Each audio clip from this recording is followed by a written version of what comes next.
शैतान, शातिर, बदमाश, होशियार, बुद्धि से बुद्धिमान हुए इंसान से निष्पक्ष, सकारात्मक विवेक की उम्मीद कभी हो ही नहीं सकती।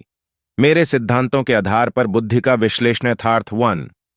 कोई सफर मंजिल नहीं है, बुद्धि की प्रत्येक वृत्ति से हटने के पश्चात की समझ है। 2। कुछ ढूंढने या पाने का नाम भी नहीं है, क्योंकि निश्चित किसी का कभी भी कुछ गुम ही नहीं हुआ। 3।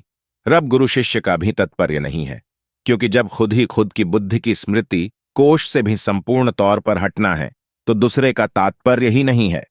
4। दूसरे की स्तुति या महिमा भी नहीं है।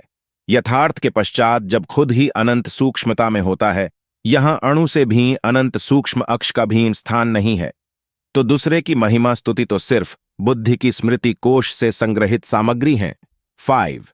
भौतिकी का समग्र अस्तित्व ही खत्म हो जाता है। यथार्थ के पश्चात भौतिकी आयाम के अत्यंत लघु आयाम से ही यथार्थ के लिए प्रवेशित हैं, उसके पश्चात बुद्धि का भी अस्तित्व बिल्कुल खत्म हो जाता है।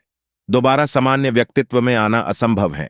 भौतिक संसार एक आयाम है, बुद्धि की समझ है, जबकि यथार्थ अनंत सूक्ष्मता समझ है। ज्ञान, विज्ञान, ध्यान सिर्फ भौतिक एक आयाम है जो बुद्धि से बुद्धिमान होकर समझा जा सकता है। समस्त सृष्टि प्रकृति का प्रत्येक कृत बुद्धि से समझा जा सकता है।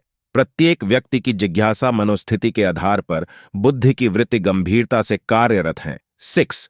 खुद को समझने के पश्चात कुछ शेष नहीं रहता समझने को सारी कायनात में, क्योंकि भौतिक आयाम के अंतिम लघु आयाम के सौर से होता हुआ यथार्थ में पहुंचा है। यहाँ के